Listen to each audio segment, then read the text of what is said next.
Greetings, Internet faithful. I'm some guy named Rob from On Your Marks Wrestling, and this is Rob Recaps Raw for Monday, April 30th, 2018. This is the live show that was taking place in Montreal, my hometown, while Lee and I were at the SmackDown Live house show in Ottawa last night, so hence the review is a little bit late. Now, unlike most other recordings that I do, which are typically very late at night or very early in the morning, this is being done in the middle of the day. It's quite warm in my recording area. I've had to crack open the window a little bit. There is quite a bit of traffic outside. I'm going to apologize in advance if that filters into the audio and diminishes the audio quality in any way. With that said, here we go. We open up the show in probably the worst possible way if you were Vince McMahon trying to get over a babyface in front of what could potentially be an incredibly hostile crowd. Feed them to the lions. We have Roman Reigns coming out, and the crowd predictably absolutely hates this guy. The boos are profound, plentiful, and voluminous. It was just absolutely brutal. For anyone who has watched a Montreal Canadiens game, which is basically they're in the home arena of the Montreal Canadiens at the Bell Center, but if you've ever watched a Montreal Canadiens game and someone touches the puck that the crowd really doesn't like, they have what are called they're pretty much the famous boo birds. They're well known in hockey circles. They were in attendance on Raw and they were focused squarely on Roman Reigns. He was the target of their derision, and the crowd made absolutely no bones about letting him know how much they disliked him. Now, I will give the announcing team some credit. They did everything they could to try and explain away or cover for the boo birds. It wasn't happening. Anytime Roman Reigns opened his mouth to talk about the controversy at the Greatest Royal Rumble, the crowd was they weren't taking any of it. They did not want him in the ring. They probably didn't want him in the city, for that matter. But eventually Roman Reigns turned his attention to the upcoming match this Sunday at Backlash versus Samoa Joe.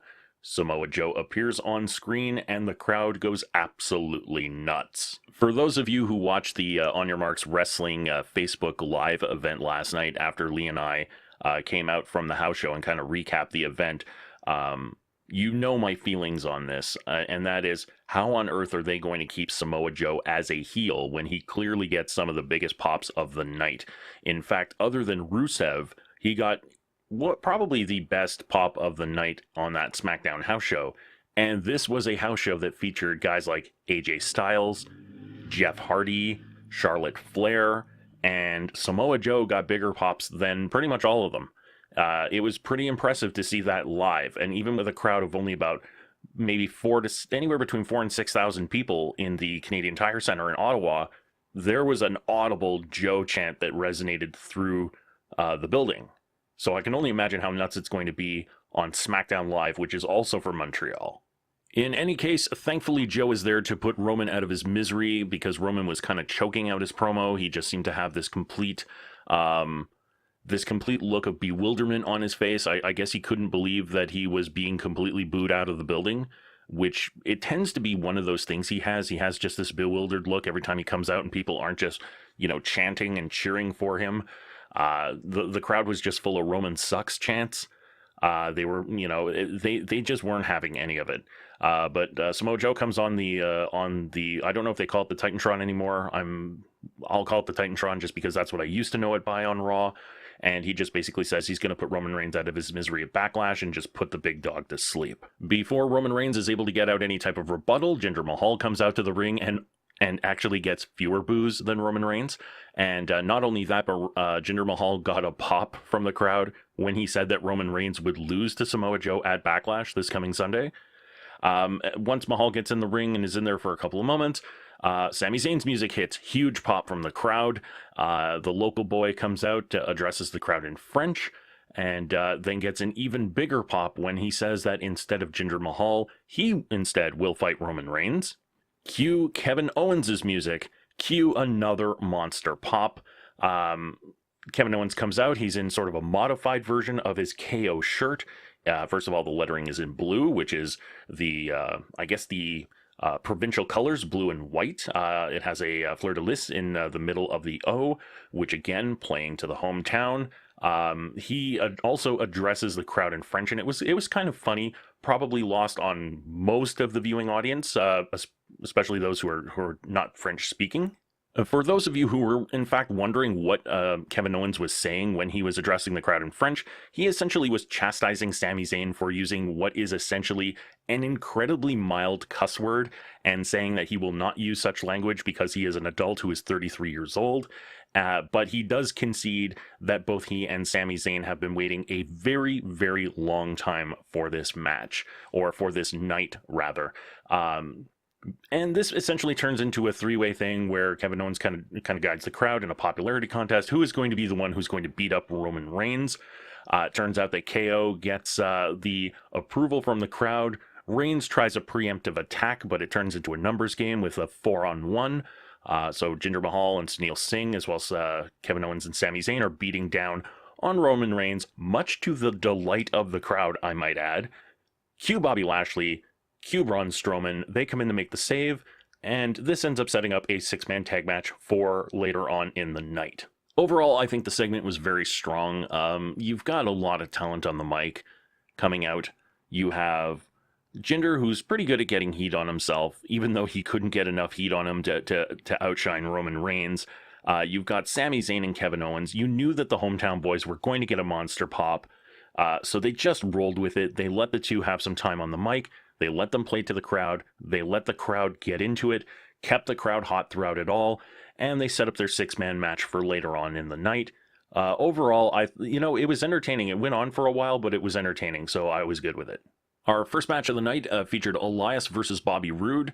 This was actually a pretty solid match, good back and forth action. Elias starts out by mocking the crowd, getting some heat on himself. Bobby Roode gets the pop for interrupting Elias's performance with his entrance. Before the break, Elias lands a kick to the throat of Roode, and Roode sells having a hard time breathing. As we come back from commercial, Roode is getting some momentum and starting to take control of the match. And then we get a spot where Elias basically shoves Roode throat first into not the turnbuckle itself, but sort of the cable that holds the turnbuckle to the ring post. And you get Bobby Roode doing basically his best Ricky Steamboat impersonation, clutching his throat, having a hard time breathing, and then you get the medical team coming out to assist. There's no real official word on the match. The match just sort of ends. Elias gets out of the ring, walks over to the timekeeper's table, picks up the mic, and basically announces himself as the winner before casually walking toward the back, showing very little regard for Bobby Roode's well-being. Overall, I thought this match was really good in a couple of respects. One, I think they're showing a really good mean streak with Elias, that he is a serious competitor, that he's not just a comedy act who has a guitar, who's going to make fun of people in their hometowns. I like the fact that they're giving Bobby Roode something for people to buy into, because really up until now, most of what's gotten him over has been his glorious catchphrase as well as his entrance, which is quite spectacular. I can only imagine how good it looked in Montreal. But yeah, it was... there's never really been anything about Bobby Roode. He's never really faced any major adversity other than he's been in a couple of tough matches. This is the first time that they're setting up sort of a long-term program between him and someone else. And now they're going to have this throat injury as kind of a catalyst to really spark off a major feud that can carry him forward for the next several months. Next up, we have the Authors of Pain versus a couple of local jobbers. They give the jobbers they give them a spot to cut a promo pre-match. Not sure why. I guess they wanted to see if they could get them over by having them speak French as well, but it didn't seem to work. The Authors of Pain take over very early, hit a super collider, and then hit the last chapter, match over. Probably the best part of this match was a quote from Corey Graves, which was fantastic, saying, "Just because the circus comes to town, you don't have to jump into the lion's cage." I thought that was a great, sort of a great way to talk about asking for a match with the Authors of Pain, which apparently these jobbers had done. Following the match, you get a promo from the Authors of Pain about how the Book of Pain is still open, that there is a chapter that is prepared for each of the teams on Raw, and just a lot of sort of book puns delivered by two very large screaming men. And really, when it comes down to it, the sort of build of the Authors of Pain that they're doing right now isn't too dissimilar to what they did with the build of the Bludgeon Brothers last year and moving into this year. So One of the things that Lee and I had discussed is we're really hoping that with these co-branded pay-per-views and everything, that at some point you're going to have the Authors of Pain win the Raw tag titles. It's inevitable. They will hold the Raw tag titles. It's just a question of when. And hold them long enough so that way at Survivor Series they can face the SmackDown Tag Team Champions, which will hopefully be the Bludgeon Brothers. I would love to see that match. I think that match would be wonderfully chaotic and brutal, and I can't wait to see it. I hope that they are building towards this. I hope this is a long-term plan. I hope somebody in creative has it down in their notebook like this is something we got to do, because fans will go absolutely apeshit for this, because quite frankly, we all will. Next up, we get Seth freaking Rollins coming down to the ring. Huge pop for Rollins. Gets the ole ole chant from the crowd, which is, again, if you're not familiar with Montreal and sort of their traditions, that's sort of reserved for when they're, it's a really big sign of respect. That's when they really love you. They give you the ole ole chant. They give them a you deserve it chant. Rollins thanks everybody and talks about how crazy the last month was. He apologetically, or somewhat sheepishly, I guess would be a better way to say it, thanks the crowd in French, gives them a merci beaucoup. And the crowd just absolutely eats it up. They are loving it.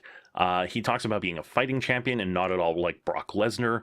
Oddly enough, he made a comparison to Roman Reigns being the rightful Universal Champion, and that is really the only time that he got the crowd to cool on him even a little. They didn't quite boo him, but it was kind of a groan of displeasure that kind of permeated through the building. They didn't outright boo him, but man, they were thinking about it, and Rollins very, very quickly changed gears on it, which I thought was pretty funny. As he continues talking about being a fighting champion, out comes Finn Balor. He gets a really good reaction from the crowd as well. Also gets a very good reaction for a Je m'appelle Finn Balor, which is, about as basic a French phrase as you can spit out.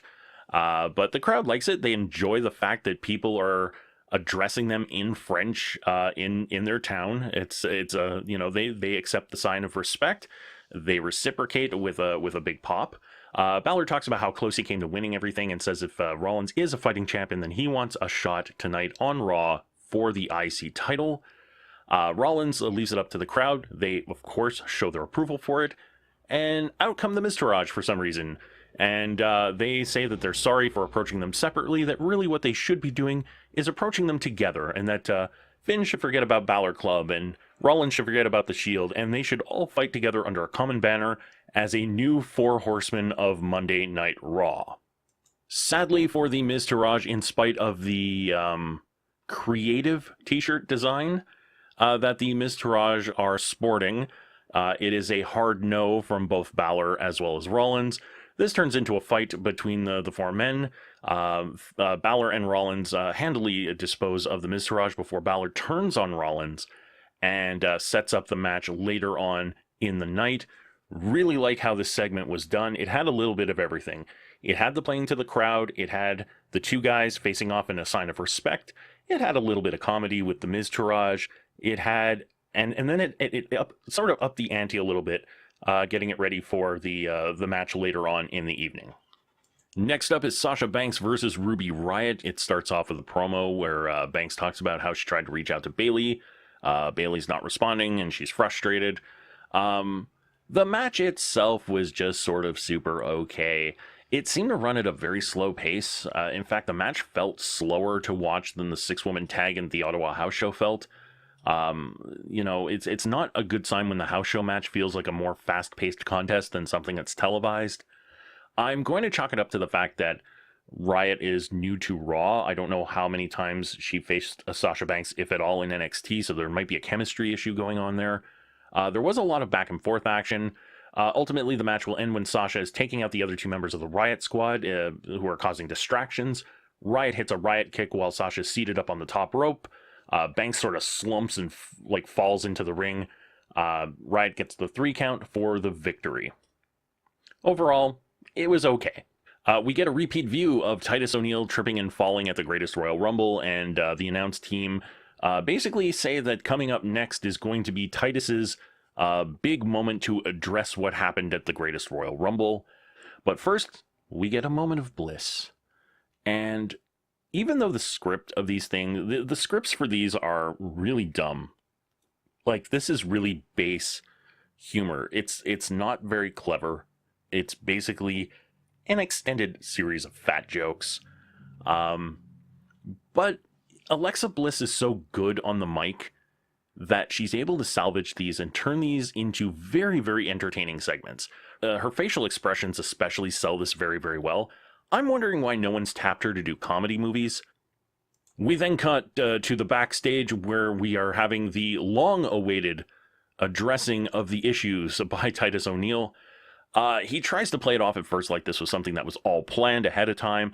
Everything had gone according to plan. He was just trying to use it as a distraction technique. And basically, he just sort of laughs it off and says, you know what, I slipped, I fell. It happened. But the difference is that even though I slipped and fell in front of the entire world, I just sort of picked myself up and kept going. It was sort of his little Titus Worldwide inspirational speech. In comes Baron Corbin to mock Titus O'Neil. He walks away and Titus just sort of shrugs off and says, don't worry about it.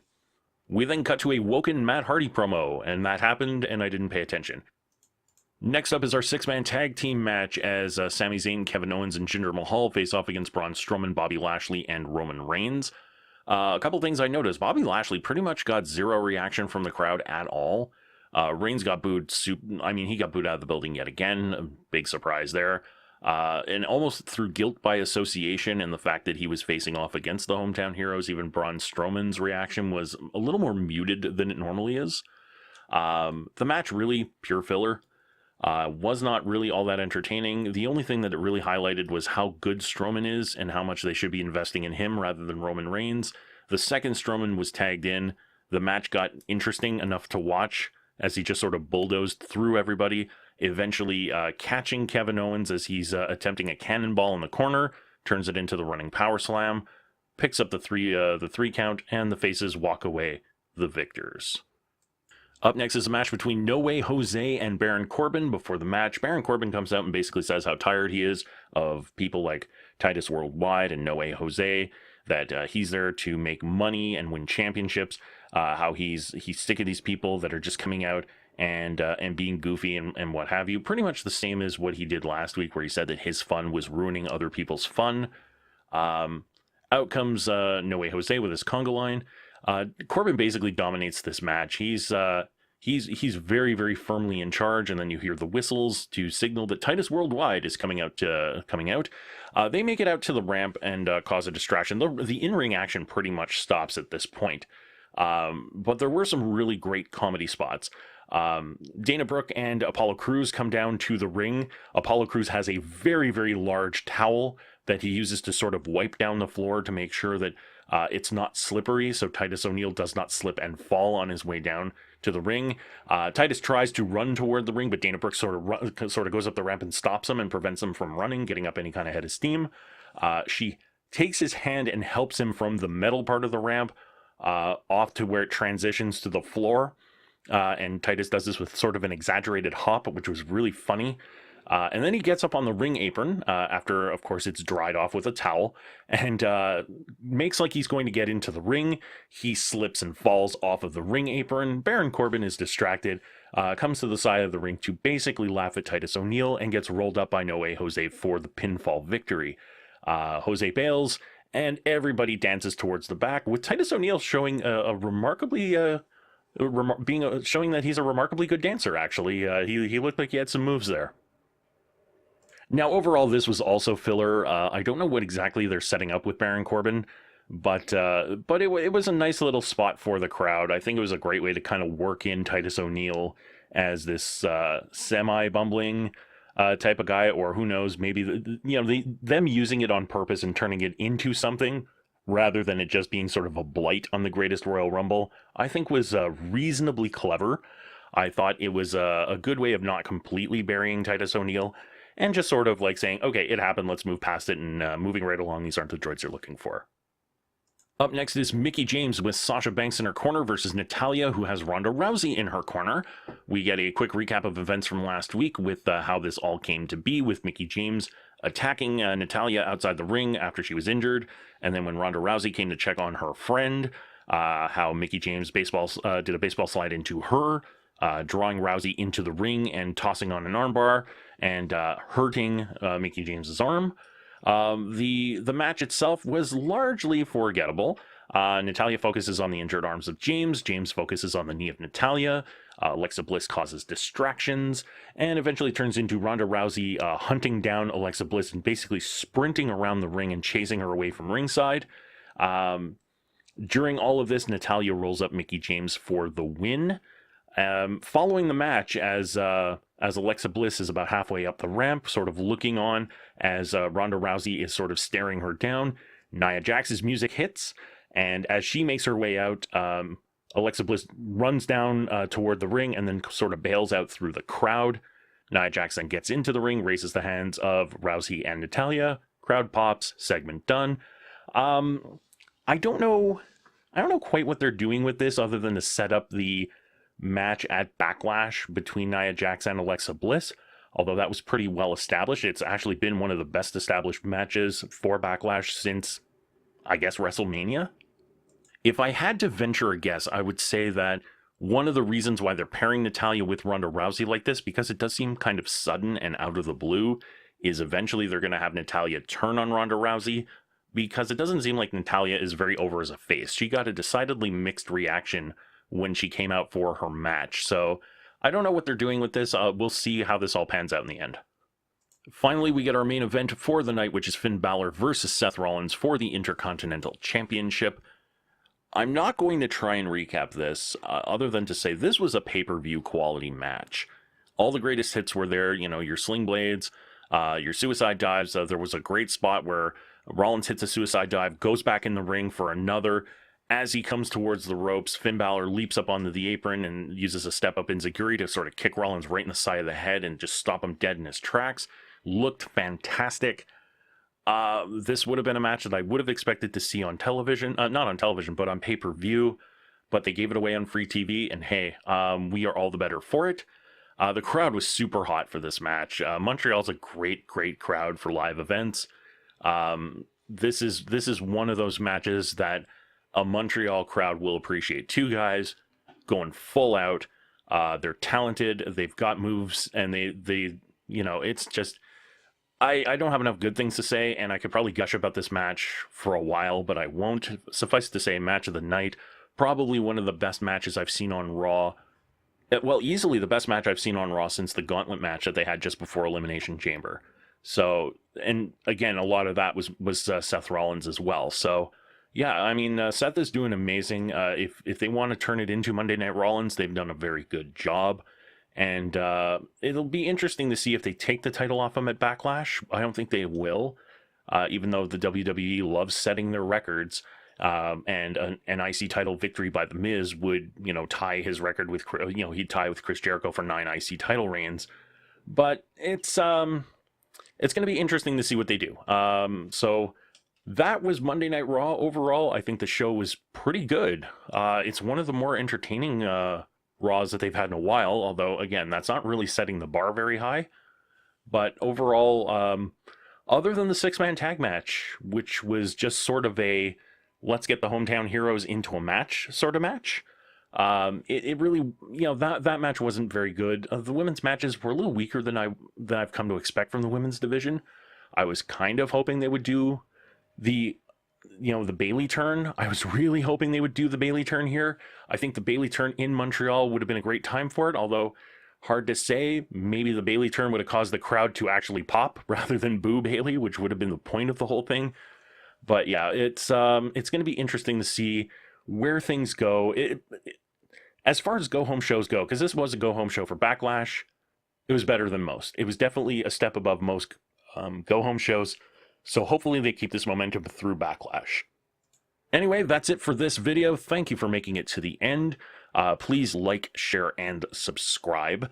The channel's been growing really well recently, so if you know of any people that would appreciate what we're doing, please let them know and encourage them to like, share, and subscribe. Also, feel free to check out our Facebook group for On Your Marks Wrestling. We do the occasional live stream there, so if ever you want to engage directly with us and ask us questions, we're there for you. And if you have any questions that you want to ask of us, but we're not doing a live stream, you can always reach out to us at onyourmarkswrestling@gmail.com. That's it for now. We'll see you with the SmackDown recap later tonight. Take it easy.